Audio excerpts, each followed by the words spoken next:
Good morning সকলোকে কাতি বিহুৰ শুভেচ্ছা জনালোঁ। আজি দিনটোত কি কৰোঁ সব আপোনালোকক দেখাই আছোঁ। তো ভিডিঅ'বিলাক চাই থাকিব, লাইক কমেণ্ট ছাবস্ক্ৰাইব কৰিবলৈ কিন্তু নাপাহৰিব দেই।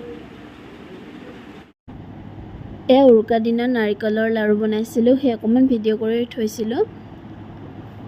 চুজিখিনি ভালকৈ ভাজি লৈছোঁ আৰু নাৰিকলখিনি ৰুকি লৈ তাত চেনি দি ধুনীয়াকৈ কেৰাহীত ভাজি লৈ আমি নাৰিকল আৰু চুজিৰ লাড়ু বনালোঁ।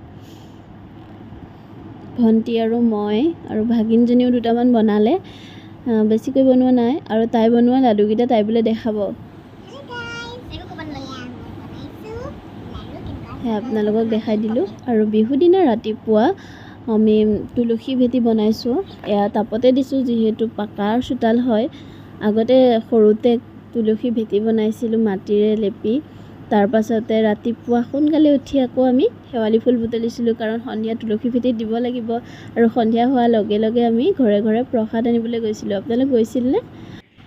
আৰু এতিয়া দুপৰীয়া খাবৰ কাৰণে কিবা এটা ৰেডি কৰোঁগৈ। তো কি বনাওঁ চাই থাকক।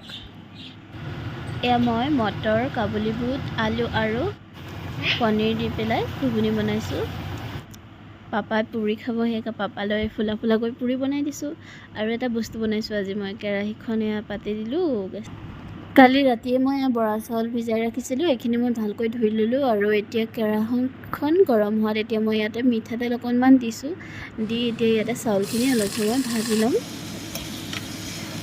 এনেকৈ লৰাই ভাজি ল'ব অলপ সময়।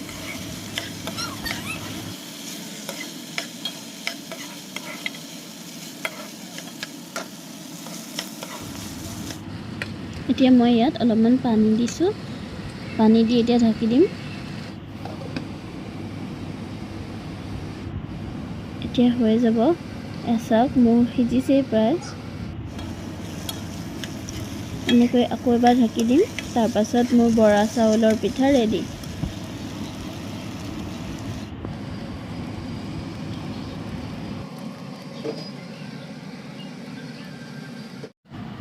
তাৰপাছত আমাৰ কাৰণে এয়া ৰুটি বনাইছোঁ।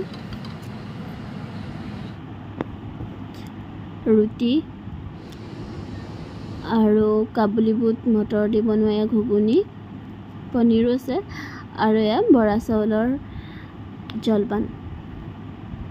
তাৰপাছত এয়া চাহ, তিল পিঠা, নাৰিকলৰ লাড়ু আৰু তেল পিঠা। এতিয়া সন্ধিয়া হোৱাৰ লগে লগে মই তুলসী তলত এয়া বন্তি জ্বলাম।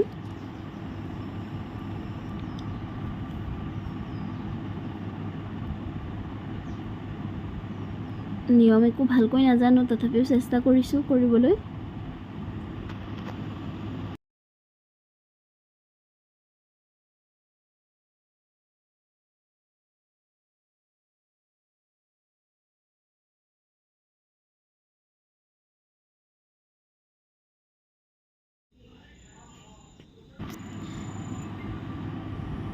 এতিয়া আকৌ আমি পদূলি মূৰত দিম দুগজকৈ চাকি, সেয়া চাকি জ্বলাইছোঁ।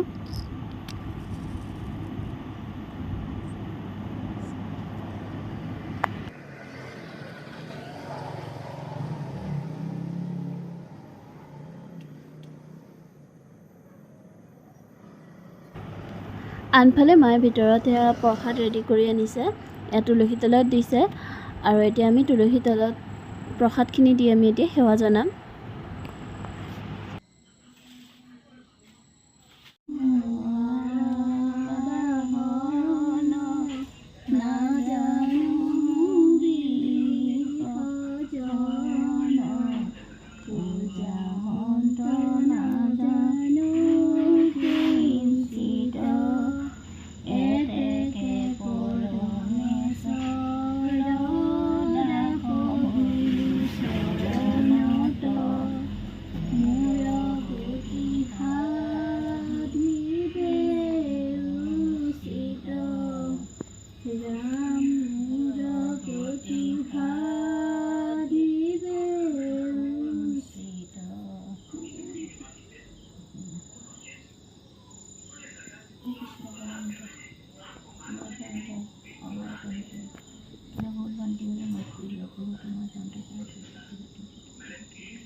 এতিয়া মায়ে প্ৰসাদখিনি সজাই দিলে আৰু এতিয়া ওচৰ চুবুৰীয়া ঘৰত দিমগৈ। মই আৰু ভাগিনজনী যাম।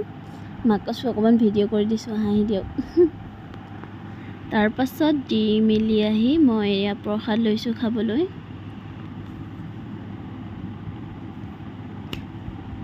ৰবাব টেঙা খাইছেনে আপোনালোকে? প্ৰসাদ খাই কৰি লৈ এতিয়া আকৌ ৰাতি আহাৰৰ কাৰণে তৈয়াৰ কৰিব হৈ গ'ল। সেই পিঁয়াজ, আলু, আদা, নহৰু, জলকীয়া আৰু এয়া খাচী মাংস। এইখিনি এতিয়া ধুনীয়াকৈ বনাই ল'ম। কুকাৰতে বনাই দিলোঁ মাংসটো আৰু ভাতো বনালোঁ। কুকাৰত বনোৱা খাচী মাংসটো খাবলৈ বহুত সোৱাদ লগা হয়। মই বাৰু ৰেচিপিটো শ্বেয়াৰ কৰিম। আকৌ মাংস হ'লে আমাক আকৌ ভাজি তৰকাৰী কোনো দৰকাৰী নাই। সেইকাৰণে মাংস, নেমু, ভাত আৰু বিলাহী টক বনালে সেয়াই হৈ গ'ল। আজিলৈ বাই বাই। ভিডিঅ'টো চোৱাৰ বাবে ধন্যবাদ।